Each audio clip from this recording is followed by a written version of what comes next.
seperti kalian lihat pada gambar, adanya penebangan pohon secara liar di hutan yang dilakukan oleh manusia untuk menguntungkan kelompoknya. Artinya mereka menebang tanpa izin yang digunakan untuk kepentingan kelompoknya, seperti pohon tersebut dimanfaatkan kayunya, kemudian digunakan untuk membuat misalnya kursi, kayu, dan lain-lain, ataupun kayu tersebut dijual dengan harga yang mahal.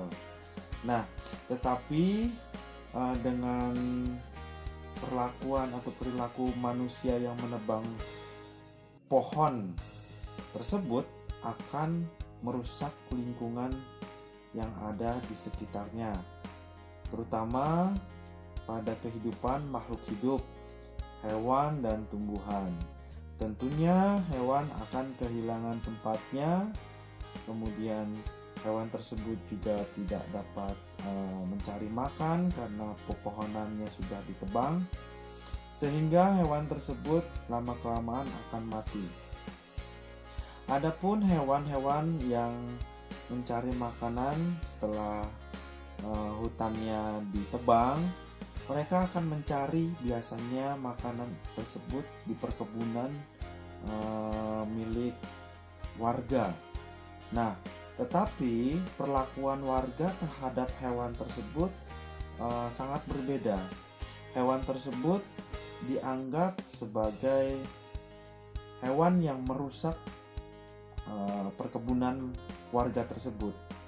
Tetapi kalau kita pikir, hewan tersebut melakukan hal seperti itu atau mencari makan di perkebunan warga itu karena tempat tinggal yang mereka tinggal di hutan itu sudah dirusak, dan yang merusak adalah manusia. Nah, itu adalah perilaku yang tidak baik ya anak-anak, perilaku yang hanya mementingkan kepentingan diri sendiri yang akan merusak banyak lingkungan ya, seperti lingkungan tempat tinggalnya hewan tersebut.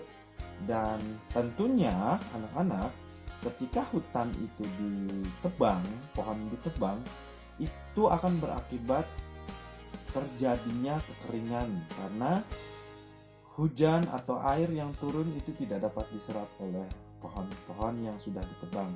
Kemudian akan terjadinya longsor ketika ada hujan deras. Ya, karena tidak adanya pohon, maka air yang masuk ke dalam tanah pun tidak dapat dicengkram oleh akar-akar pohon tersebut. Nah, itu adalah penebangan pohon secara liar. Nah, kalau kamu bisa perhatikan di bawahnya adalah burning forest. Oke, the habits of living things are destroyed when an environment is damaged. Animal and plant lose their home, they will die if they cannot find food and water. Jadi sama yang di bawah juga adalah perilaku yang tidak baik, yang tidak perlu kita contoh ya. Perbuatan manusia yang merusak lingkungan dengan membakar hutan yang bertujuan untuk membuka lahan, ya, membuka lahan untuk perkebunan orang-orang yang memiliki kepentingan kelompok ya, sehingga hutan tersebut rusak dan hewan-hewan akan mati kelaparan karena tidak dapat mencari makan di lingkungan tersebut.